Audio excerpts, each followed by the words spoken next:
নমস্কার বন্ধুরা, তোমাদের WBP KP, WBP SI, clerkship ও রাজ্য পঞ্চায়েত পরীক্ষা অর্থাৎ আসন্ন সমস্ত পরীক্ষার জন্য দুর্দান্ত কমনযোগ্য জিকে নিয়ে আমরা হাজির হয়েছি। খুব মনোযোগ সহকারে দেখবে যদি অল্প পড়ে বেশি নাম্বার পেতে চাও। তো চলো আজকের ক্লাস শুরু করছি। দ্য জঙ্গল বুক এর লেখক হলেন, অ্যান্সারটি কিন্তু হয়ে যাবে রুডিয়ার্ড কিপলিং। দ্য জঙ্গল বুক এর লেখক কে? Rudyard Kipling. তারপর দেখো কিছু উল্লেখযোগ্য গ্রন্থ এবং তাদের রচয়িতার নাম কি রয়েছে। ইন্ডিয়া আফটার নেহেরু কার লেখা? কুলদীপ নায়ারের লেখা হচ্ছে India after Nehru. The white tiger কার লেখা? অরবিন্দ আডিগার লেখা হচ্ছে the white tiger. My experiments with truth কার লেখা? মহাত্মা গান্ধীর লেখা হচ্ছে my experiments with truth. A brief history of time কার লেখা? স্টিফেন হকিংসের লেখা হচ্ছে কি a brief history of time. Crime and punishment কার লেখা? ফিওডোর দস্তভয়েস্কির লেখা হচ্ছে crime and punishment. Glimpses of world history, glimpses of world history কার লেখা? জওহরলাল নেহরুর লেখা। I follow the Mahatma Gandhi কার লেখা? কে এম মুন্সির লেখা হচ্ছে I follow the Mahatma Gandhi. Next প্রশ্ন কি রয়েছে দেখো, ডাব্লিউ এর পুরো নাম হলো, ডাব্লিউ এর ফুল ফর্ম কি? কি হয়ে যাবে অ্যান্সারটি? অ্যান্সারটি কিন্তু হয়ে যাবে option D, world wide web. কি হবে অ্যান্সারটি? ওয়ার্ল্ড ওয়াইড ওয়েব হচ্ছে ডাব্লিউ এর পুরো নাম। কি রয়েছে কিছু উল্লেখযোগ্য কি পয়েন্টসে কি বলা হয়েছে। এইচটিটিপির ফুল ফর্ম কি? হাইপার টেক্সট ট্রান্সফার প্রোটোকল, খুবই ইম্পর্টেন্ট। এইচটিটিপির ফুল ফর্ম কি? এলসিডির ফুল ফর্ম কি? Liquid crystal display. ল্যানের ফুল ফর্ম কি? Local area network. র্যামের ফুল ফর্ম কি? Random access memory. রোমের ফুল ফর্ম কি? Read only memory. ওএমআর এর ফুল ফর্ম কি? Optical mark reader. ইউআরএল এর ফুল ফর্ম কি? Uniform resource locator. ওয়ান এর ফুল ফর্ম কি? ওয়াইড এরিয়া নেটওয়ার্ক হচ্ছে WAN এর ফুল ফর্ম। পশ্চিমবঙ্গের বৃহত্তম রেল স্টেশন হলো, পশ্চিমবঙ্গের বৃহত্তম রেল স্টেশনের নাম কি? কি হয়ে যাবে অ্যান্সারটি? অ্যান্সারটি কিন্তু হয়ে যাবে হাওড়া। হাওড়া হচ্ছে পশ্চিমবঙ্গের বৃহত্তম rail station. Howrah railway station বা হাওড়া জংশন বা আনুষ্ঠানিকভাবে হাওড়া স্টেশন নামে পরিচিত হলো একটি রেলওয়ে স্টেশন। এটি ভারতের প্রাচীনতম, বৃহত্তম এবং ব্যস্ততম রেলওয়ে কমপ্লেক্সের পাশাপাশি বিশ্বের অন্যতম ব্যস্ততম এবং বৃহত্তম ট্রেন স্টেশন। তারপর দেখো কি রয়েছে, দক্ষিণ রেলওয়ের সদর দপ্তর কোথায় অবস্থিত? চেন্নাই অবস্থিত। কত সালে প্রতিষ্ঠিত হয়েছিল? 1951 সালে। মধ্য রেলওয়ের সদর দপ্তর কোথায় অবস্থিত? মুম্বাই। কত সালে প্রতিষ্ঠিত হয়েছিল? 1951 সালে। পশ্চিম রেলওয়ের সদর দপ্তর কোথায় অবস্থিত? চার্চ গেট, মুম্বাই। কত সালে? 1951 সালে। পূর্ব রেলওয়ের সদর দপ্তর কোথায় অবস্থিত? কলকাতায় অবস্থিত। উত্তর রেলওয়ের সদর দপ্তর কোথায় অবস্থিত? এটা কিন্তু নিউ দিল্লিতে অবস্থিত। উত্তর পূর্ব রেলওয়ের সদর দপ্তর কোথায় অবস্থিত? গোরখপুরে অবস্থিত উত্তর পূর্ব রেলওয়ের সদর দপ্তর। দক্ষিণ পূর্ব রেলওয়ের সদর দপ্তর কোথায় অবস্থিত বা হেডকোয়ার্টার কোথায় অবস্থিত? গার্ডেন রিচ, যেটা কোথায়? কলকাতায়। তারপর কি রয়েছে দেখো, উত্তর পূর্ব সীমান্ত রেলওয়ে এর হেডকোয়ার্টার কোথায়? এটা হচ্ছে মালিগাঁও। কোথায়? গুয়াহাটির মালিগাঁও হচ্ছে উত্তর পূর্ব সীমান্ত রেলওয়ে হেডকোয়ার্টার। দক্ষিণ মধ্য রেলওয়ের সদর দপ্তর কোথায় অবস্থিত? সেকেন্দ্রাবাদে। পূর্ব মধ্য রেলওয়ের সদর দপ্তর কোথায়? হাজিপুরে। উত্তর পশ্চিম রেলওয়ের সদর দপ্তর কোথায়? জয়পুরে। পূর্ব উপকূলের রেলওয়ের সদর দপ্তর কোথায়? এটা হচ্ছে উড়িষ্যার ভুবনেশ্বরে। পশ্চিম মধ্য রেলওয়ের সদর দপ্তর কোথায়? জব্বলপুরে। বন্ধুরা আরেকটি কথা, WBP constable, SI and KP constable অধ্যায়ভিত্তিক সেরা প্রস্তুতি নিতে আমাদের হোয়াটসঅ্যাপ নাম্বারে একবার হোয়াটসঅ্যাপ করে নাও। গণিত, ইংরেজি, জিকে, রিজনিং প্রত্যেকটা বিষয়ে একদম অধ্যায় ধরে ধরে বেসিক লেভেল থেকে একদম প্রথম থেকে ক্লাস করানো হবে। মাসিক কোনো বেতন নেই। পরীক্ষা পর্যন্ত সেরা গাইডেন্স পাবে নতুন সিলেবাস অনুযায়ী। Live class, recorded class plus PDF all পাবে। একবার পেমেন্ট করলেই যতদিন না চাকরি পাচ্ছ ক্লাস করতে পারবে। One time payment. 5 জন আলাদা আলাদা টিচার্সের মাধ্যমে তোমাদের প্রত্যেকটি সাবজেক্ট ধরে ধরে অঙ্ক একদম যারা কিছুই বুঝতে পারো না তাদের জন্য জলের মতো সহজ করে বুঝিয়ে দেওয়া হবে। আমাদের কলকাতা পুলিশের এসআইতে আমরা 95% হুবহু প্রশ্ন কমন দিয়েছি প্রমাণসহ। সেই কমনের প্রমাণ পেতে তোমরা জয়েন করে নাও আমাদের টেলিগ্রাম চ্যানেলে বেঙ্গলি নলেজ একাডেমিতে, লিঙ্ক ইন ডেসক্রিপশন। এটি আমাদের 7 নম্বর ব্যাচ। প্রথম 100 জন 30% ডিসকাউন্ট পাবে। প্রথম 100 জন 30% ডিসকাউন্ট পাবে। তাই ভাই, তোমার যদি একটি সিট এনি হাউ চাই, যেহেতু পশ্চিমবঙ্গ পুলিশ এবং কলকাতা পুলিশ দুটো ভ্যাকেন্সি বেরিয়েছে, তাই একটিতে না একটিতে কিন্তু তোমার হবেই এবার। যদি আমাদের কাছে প্রস্তুতি নাও 95% হুবহু কমন দেওয়ার দায়িত্ব আমাদের। তোমরা শুধু পড়াশোনা করবে। তো প্রস্তুতি নিতে হলে কিন্তু স্ক্রিনে দেওয়া নাম্বারে একবার অবশ্যই হোয়াটসঅ্যাপ করে নাও। একদম বেসিক থেকে ধরে ধরে প্রথম থেকে সমস্ত ক্লাস করানো হবে। পরবর্তী প্রশ্ন কি রয়েছে দেখো, ইন্ডিয়ান ইন্ডিপেন্ডেন্স লীগ কে স্থাপন করেন? কে ইন্ডিয়ান ইন্ডিপেন্ডেন্স লীগ স্থাপন করেন? কি হয়ে যাবে অ্যান্সারটি? অ্যান্সারটি কিন্তু হয়ে যাবে Rashbehari Bose. Option A, Rashbehari Bose Indian Independence League স্থাপন করেন। Indian Independence League Rashbehari Bose দ্বারা শুরু করা একটি রাজনৈতিক সংগঠন, যা 1920 থেকে 1940-এর দশক পর্যন্ত পরিচালিত হয়েছিল। এটি ভারত থেকে ব্রিটিশ উপনিবেশিক শাসনের অপসারণের জন্য ভারতের বাইরে বসবাসকারীদের সংগঠিত করার জন্য প্রতিষ্ঠিত হয়েছিল। জাতীয় উন্নয়ন পর্ষদ বা ন্যাশনাল ডেভেলপমেন্ট কাউন্সিল বা এনডিসি গঠিত হয় কোন সালে? ন্যাশনাল ডেভেলপমেন্ট কাউন্সিল কত সালে গঠিত হয়? অ্যান্সারটি কিন্তু হয়ে যাবে অপশন সি, 1952 অর্থাৎ 1952 সালে এনডিসি গঠিত হয়। প্রধানমন্ত্রী অঙ্গরাজ্যের মুখ্যমন্ত্রী এবং পরিকল্পনা কমিশনের সদস্যদের নিয়ে 1952 সালের 6ই আগস্ট জাতীয় উন্নয়ন পরিষদ প্রথম গঠিত হয়। জাতীয় উন্নয়ন পরিষদের মুখ্য উদ্দেশ্য হল পরিকল্পনার কমিশনের সুপারিশ অনুযায়ী সম্পদের কি করা? সুষম বন্টন করা। নেক্সট, পশ্চিমবঙ্গের বিধানসভায় কতজন সদস্য রয়েছেন? খুবই ইম্পর্টেন্ট একটি প্রশ্ন। পশ্চিমবঙ্গের বিধানসভায় কতজন সদস্য রয়েছেন? কি হয়ে যাবে অ্যান্সারটি? অ্যান্সারটি কিন্তু হয়ে যাবে অপশন বি, 294 জন সদস্য রয়েছেন পশ্চিমবঙ্গের বিধানসভায়। পশ্চিমবঙ্গের বিধানসভায় মোট আসন সংখ্যা কত? 295টি। বর্তমান ভারতের 28টি রাজ্যের মধ্যে 6টি রাজ্যে বিধান পরিষদ আছে। এই 6টি রাজ্য হল অন্ধ্রপ্রদেশ, তেলেঙ্গানা, কর্ণাটক, মহারাষ্ট্র, উত্তরপ্রদেশ ও কি বিহার। ঝাড়খণ্ড, উড়িষ্যা এবং গুজরাটের একটি এক কক্ষ বিশিষ্ট বিধানসভা আছে। এই রাজ্যগুলিতে শুধুমাত্র একটি বিধানসভা আছে। নেক্সট কি রয়েছে দেখো, কঠিন কার্বন ডাই অক্সাইড কী নামে পরিচিত? কঠিন কার্বন ডাই অক্সাইডকে আমরা অন্য কী নামে চিনি? কি হবে অ্যান্সারটি? অ্যান্সারটি কিন্তু হয়ে যাবে অপশন বি, শুষ্ক বরফ। শুষ্ক বরফের আরেক নাম কিন্তু কঠিন কার্বন ডাই অক্সাইড। শুষ্ক বরফ হলো কার্বন ডাই অক্সাইডের কঠিন রূপ। এটি প্রাথমিকভাবে একটি শীতলকারী মাধ্যম হিসেবে ব্যবহৃত হয়। তবে নাটকীয় প্রভাবের জন্য থিয়েটারে কুয়াশা তৈরির যন্ত্র ব্যবহার করা হয় কি? এই শুষ্ক বরফ। নেক্সট, অস্থায়ী আজাদ হিন্দ সরকার কোথায় গঠিত হয়েছিল? খুবই ইম্পর্টেন্ট একটি প্রশ্ন। অস্থায়ী আজাদ হিন্দ সরকার কোথায় গঠিত হয়েছিল? কি কি রয়েছে অপশানে দেখো, রোমে, সিঙ্গাপুরে, বার্লিনে নাকি টোকিওতে? কি হয়ে যাবে অ্যান্সারটি? অ্যান্সারটি কিন্তু হয়ে যাবে সিঙ্গাপুরে। অস্থায়ী আজাদ হিন্দ সরকার গঠিত হয়েছিল সিঙ্গাপুরে। 1943 সালের 21শে অক্টোবর নেতাজি বসু নিজেকে রাষ্ট্রপ্রধান, প্রধানমন্ত্রী ও যুদ্ধমন্ত্রী হিসেবে আজাদ হিন্দ বা স্বাধীন ভারতের অস্থায়ী সরকার গঠন করবার আহ্বান জানান। আজাদ হিন্দের অস্থায়ী সরকার গঠনের সাথে সাথে সশস্ত্র সংগ্রামের জন্য ভারতীয়দের একত্রিত করার পদক্ষেপ নেওয়া হয়। পরবর্তী প্রশ্ন কি রয়েছে, ভিক্টোরিয়া জলপ্রপাত কোন নদীর গতিপথে অবস্থিত? কোন নদীর গতিপথে ভিক্টোরিয়া জলপ্রপাত অবস্থিত? কি হয়ে যাবে অ্যান্সারটি? জাম্বিজি নদীর গতিপথে ভিক্টোরিয়া জলপ্রপাত অবস্থিত। এই জাম্বিজি হচ্ছে আফ্রিকার একটি নদী, যার গতিপথে ভিক্টোরিয়া জলপ্রপাত অবস্থিত। ভিক্টোরিয়া জলপ্রপাত আফ্রিকার জাম্বিয়া ও জিম্বাবুয়ের সীমান্তে অবস্থিত একটি জলপ্রপাত। ভিক্টোরিয়া জলপ্রপাত আফ্রিকায় অবস্থিত। এটি জাম্বিজি নদীর ওপর অবস্থিত। রানী ভিক্টোরিয়ার নামে এর নামকরণ করা হয়েছিল। এটি বিশ্বের একমাত্র জলপ্রপাত যা 1 কিলোমিটারের বেশি দীর্ঘ ও 100 মিটারের বেশি উচ্চতা।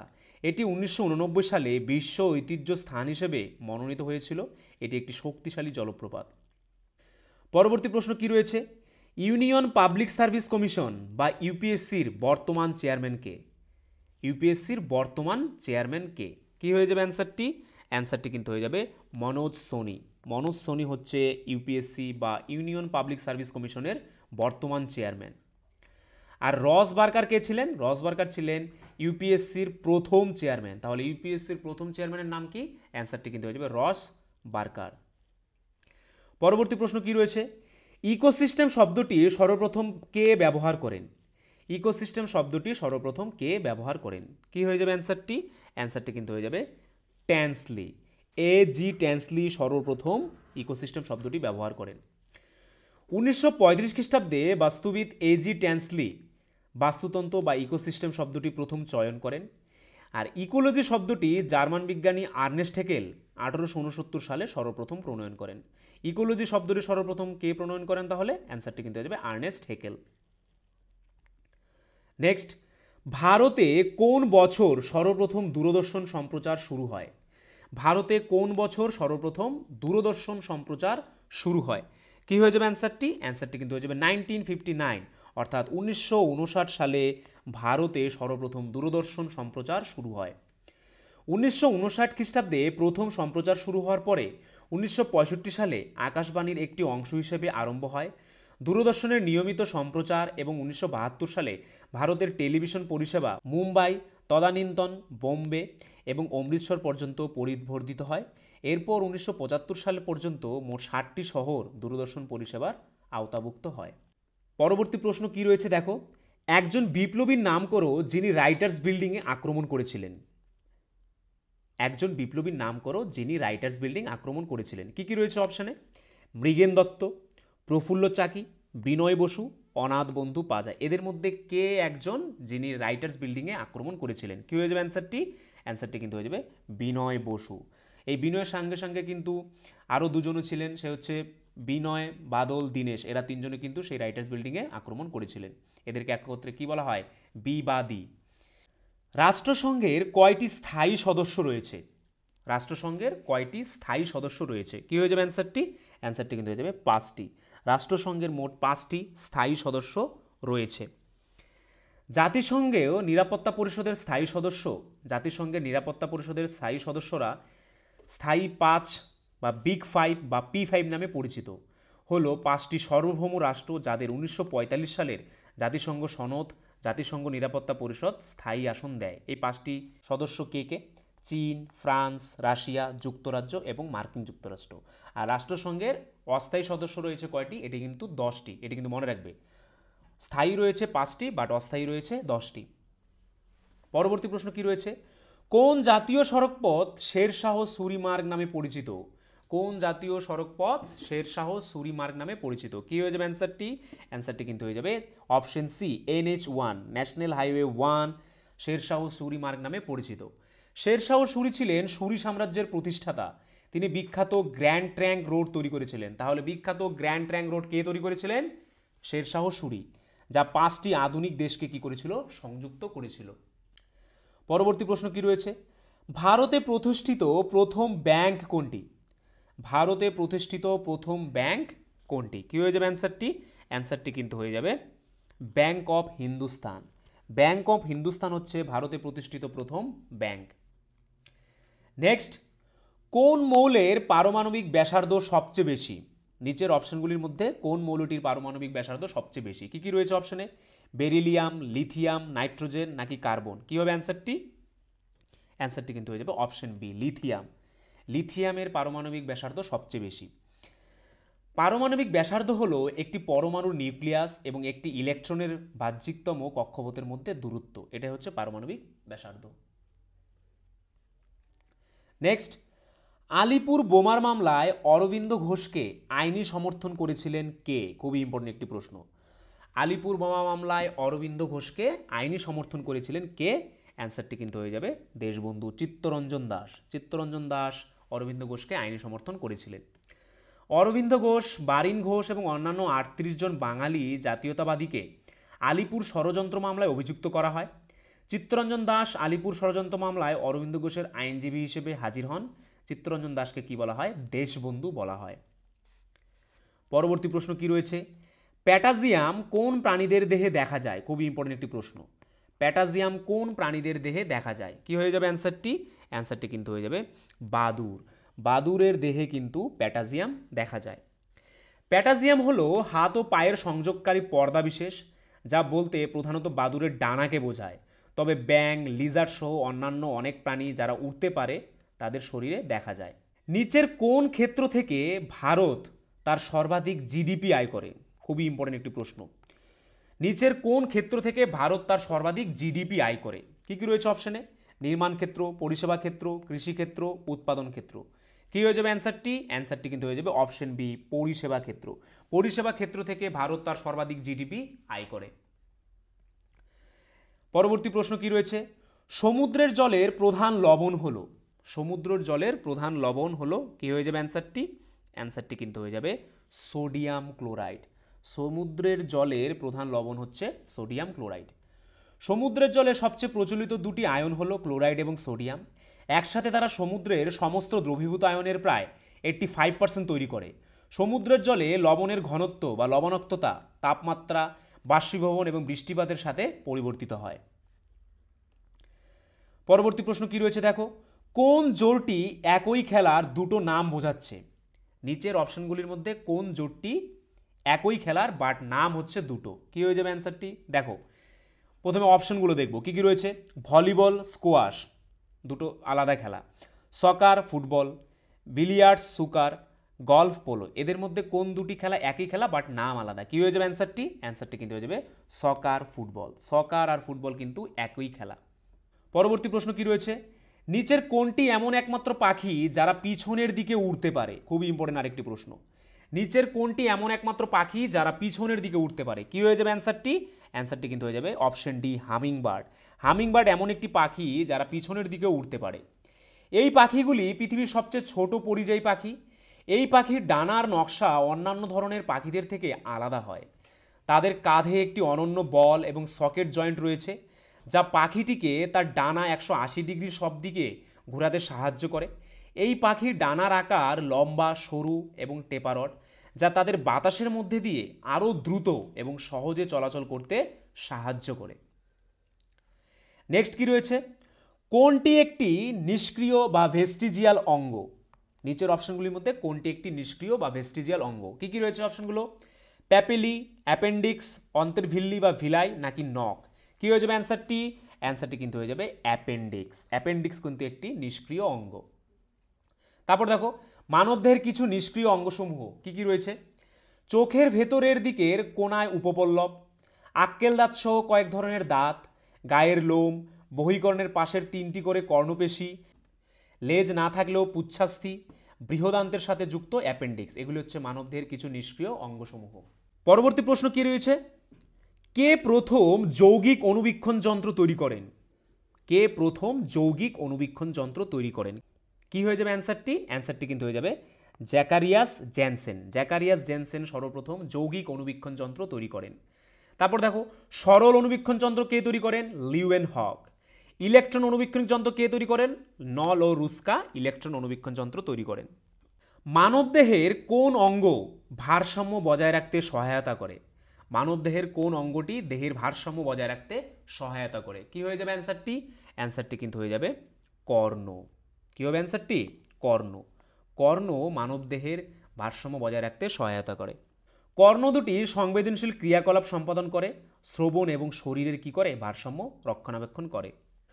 পরবর্তী প্রশ্ন কি রয়েছে, সিএওতে জল যোগ করলে ড্যাশ যৌগ পাওয়া যায়? সিএও অর্থাৎ ক্যালসিয়াম অক্সাইডে জল যোগ করলে কোন যৌগ পাওয়া যায়? কি হয়ে যাবে অ্যান্সারটি? অ্যান্সারটি কিন্তু হয়ে যাবে কলিচুন। ক্যালসিয়াম অক্সাইডের সঙ্গে জল যোগ করলে কলিচুন পাওয়া যায়। পোড়াচুনকে রাসায়নিকভাবে ক্যালসিয়াম অক্সাইড বা সিএও বলা হয়। যখন এটি জলে যোগ করা হয় তখন ক্যালসিয়াম হাইড্রক্সাইড তৈরি হয়। ক্যালসিয়াম হাইড্রক্সাইডকেই কি বলা হয়? কলিচুনও বলা হয়। পরবর্তী প্রশ্ন কি রয়েছে, বায়ুমণ্ডলে ওজোন স্তরের অস্তিত্ব প্রমাণ করেন কে? বায়ুমণ্ডলে যে ওজোন স্তর রয়েছে তার অস্তিত্ব কে প্রমাণ করেন? কি হয়ে যাবে অ্যান্সারটি? অ্যান্সারটি কিন্তু হয়ে যাবে অপশন সি, চার্লস ফেভরি এবং হেনরি বুইসন। চার্লস ফেভরি এবং হেনরি বুইসন বায়ুমণ্ডলে ওজোন স্তরের অস্তিত্ব প্রমাণ করেন। 1913 সালে ফ্রান্সের দুই বিজ্ঞানী হেনরি বুসন ও চার্লস ফেভরি বায়ুমণ্ডলে ওজোন স্তরের অস্তিত্ব প্রমাণ করেন। বায়ুমণ্ডলে ওজোন গ্যাসের ঘনত্বকে বিখ্যাত পদার্থবিদ গর্ডন ডবসনের নাম অনুসারে ডবসন এককে বা সংক্ষেপে ডিইউ এককে প্রকাশ করা হয়। ওজোন গ্যাসের ঘনত্ব প্রথম পরিমাপ করা হয় 1920 সালে ডবসন স্পেকট্রোফটোমিটার যন্ত্র ব্যবহার করে। ওজোন গ্যাসের ঘনত্ব নিরক্ষীয় অঞ্চলে সবচেয়ে কম হয়, প্রায় 250 ডিইউ। আবার নাতিশীতোষ্ণ অঞ্চলে ওজোন গ্যাসের ঘনত্ব সবচেয়ে বেশি হয়, 350 ডিইউ। কোন পুরস্কারের নাম পরিবর্তন করে ধ্যানচাঁদ খেলরত্ন পুরস্কার রাখা হয়? কোন পুরস্কারের নাম পরিবর্তন করে ধ্যানচাঁদ খেলরত্ন পুরস্কার রাখা হয়? কি কি রয়েছে অপশনে? কলিঙ্গ পুরস্কার, রাজীব গান্ধী খেলরত্ন পুরস্কার, অর্জুন পুরস্কার নাকি দ্রোণাচার্য পুরস্কার? এদের মধ্যে কোনটির নাম পরিবর্তন করে ধ্যানচাঁদ খেলরত্ন পুরস্কার রাখা হয়? কি হয়ে যাবে অ্যান্সারটি? অ্যান্সারটি কিন্তু হয়ে যাবে অপশন বি, রাজীব গান্ধী খেলরত্ন পুরস্কার। রাজীব গান্ধী খেলরত্ন পুরস্কার নাম পরিবর্তন করে ধ্যানচাঁদ খেলরত্ন পুরস্কার রাখা হয়। পরবর্তী প্রশ্ন কি রয়েছে দেখো, বাংলা ভাষায় প্রকাশিত প্রথম সংবাদপত্রের নাম কি? বাংলা ভাষায় প্রকাশিত প্রথম সংবাদপত্রের নাম কি? কি হয়ে যাবে অ্যান্সারটি? অ্যান্সারটি কিন্তু হয়ে যাবে সমাচার দর্পণ। সমাচার দর্পণ হচ্ছে প্রথম সংবাদপত্র যেটি বাংলা ভাষায় প্রকাশিত হয়েছিল। সমাচার দর্পণ একটি বাংলা সাপ্তাহিক পত্রিকা ছিল যা ব্যাপটিস্ট মিশনারি সোসাইটি প্রকাশ করেছিল এবং ঊনবিংশ শতাব্দীর প্রথমার্ধে শ্রীরামপুরের ব্যাপটিস্ট মিশন প্রেস থেকে 1818 সালে প্রকাশিত হয়েছিল।